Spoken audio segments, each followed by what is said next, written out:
नमस्ते बच्चों। आज का हमारा टॉपिक है हेलो एल्केन की रिएक्शंस। जो हेलो एल्केन की रिएक्शन है इनको हम 3 कैटेगरी में डिवाइड करते हैं या 3 कैटेगरी में इनकी स्टडी करते हैं। पहला है न्यूक्लियोफिलिक सब्स्टिट्यूशन रिएक्शन, दूसरा है एलिमिनेशन रिएक्शन और तीसरा आता है रिएक्शन विथ मेटल। तो हम पहले देख लेते हैं nucleophilic substitution reaction. Nucleophilic substitution reaction का मतलब है कि ऐसी रिएक्शन जिसमें न्यूक्लियोफिल को न्यूक्लियोफिल ही सब्स्टिट्यूट करता है, यानी न्यूक्लियोफिल को हटाकर, यानी जो लिविंग ग्रुप होगा वो भी न्यूक्लियोफाइल होगा और जो अटैकिंग होगा वो भी न्यूक्लियोफाइल होगा। न्यूक्लियोफाइल आपको पता है, न्यूक्लियोफिलिक ऐसी स्पीसीज है जिनके पास इलेक्ट्रॉन ज्यादा होते हैं, यानी वो इलेक्ट्रॉन डिफिशिएंट स्पीसीज के साथ बॉन्ड बनाते हैं। अब ये जो मैकेनिज्म है, जो हैलाइड ग्रुप होगा उसको लिविंग ग्रुप कहते हैं, क्योंकि एल्किल हैलाइड के अंदर जो न्यूक्लियोफिलिक है वो X- यानी हैलाइड आयंस होते हैं और उसी पे अटैक करेंगे, दूसरा न्यूक्लियोफिलिक उसको सब्स्टिट्यूट करेगा। अब इस तरह की जो रिएक्शंस होती है इनके मैकेनिज्म भी 2 तरह से हो सकती है, एक SN1 और एक SN2 रिएक्शन। जो SN1 रिएक्शंस होती है, ये SN1 मैकेनिज्म होती है, ये यूनिमोलिकुलर होती है और ये जो फर्स्ट ऑर्डर रिएक्शन होती है, फर्स्ट ऑर्डर रिएक्शन का मतलब है कि वो सिर्फ सबस्ट्रेट की कंसंट्रेशन पे डिपेंड करती है। जो रेट ऑफ रिएक्शन है सिर्फ सबस्ट्रेट की, यानी एल्किल हैलाइड की कंसंट्रेशन पर ही डिपेंड करेगी। अब यहाँ पे ये जो रिएक्शंस होती है ये 2 स्टेप में होती है। जो इसमें फर्स्ट स्टेप होता है वो रेट डिटरमाइनिंग स्पीड स्टेप कहलाता है, जबकि जो सेकेंड स्टेप होता है वो स्लो फास्ट स्टेप होता है। यहाँ पर पहले न्यूक्लियोफिलिक जो हैलोजन ग्रुप है उसमें कैटायंस बनेंगे और जो हैलोजन आयन है वो सेपरेट होगा, उनका बॉन्ड टूटेगा। ये जो रिएक्शन होती है वो ऐसे सॉल्वेंट जैसे कि वाटर है, अल्कोहल है, ऐसे जो प्रोटियोनिक सॉल्वेंट होते हैं उसके अंदर कराई जाती है। अब यहाँ पर और जो न्यूक्लियोफिलिक है वो भी वीक न्यूक्लियोफिलिक के साथ रिएक्शन होती है।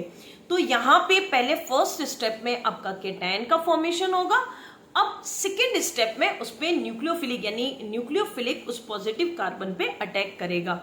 अब ऐसे जो न्यूक्लियोफिलिक है उनमें OH ग्रुप है, साइनाइड है, नाइट्राइड ग्रुप है, ये सारे इन न्यूक्लियोफिलिक स्पीसीज है। लेकिन जो साइनाइड है और जो नाइट्राइड है इनमें ये 2 तरह से बिहेव करते हैं। ये जो कार्बन के साथ जो इनका लिंकेज है वो नाइट्रोजन, जैसे साइनाइड है इसमें कार्बन के साथ लिंकेज कार्बन भी करता है और कार्बन के साथ लिंकेज नाइट्रोजन का भी होता है, यानी दोनों ही न्यूक्लियोफिलिक की तरह 2 न्यूक्लियोफिलिक सेंटर है साइनाइड में, कार्बन और नाइट्रोजन, इसीलिए इनको एम्बिडेंट न्यूक्लियोफिलिक कहा जाता है। अब इस तरह की जो SN1 जो रिएक्शन होगी उसके अंदर हमें वीक न्यूक्लियोफिलिक यूज कर रहे हैं, है ना। जो न्यूक्लियोफिलिक होगा वो वीकर होगा, 2 स्टेप में होगी।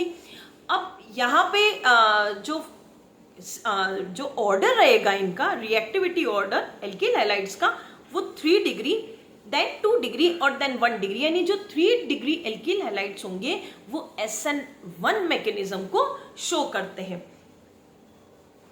अगर हम बात करें SN2 की, तो SN2 यानी बाइमोलिकुलर रिएक्शंस होती हैं, ये एक ही स्टेप में कंप्लीट होगी और ये सेकेंड ऑर्डर रिएक्शन होती है। सेकेंड ऑर्डर रिएक्शन का मतलब है कि इस रिएक्शन की जो रेट है यानी रेट ऑफ रिएक्शन जो है वो substrate as well as nucleophilic की कंसंट्रेशन पे भी डिपेंड करती है। यहाँ पे ये कोई इंटरमीडिएट का फॉर्मेशन नहीं होता है।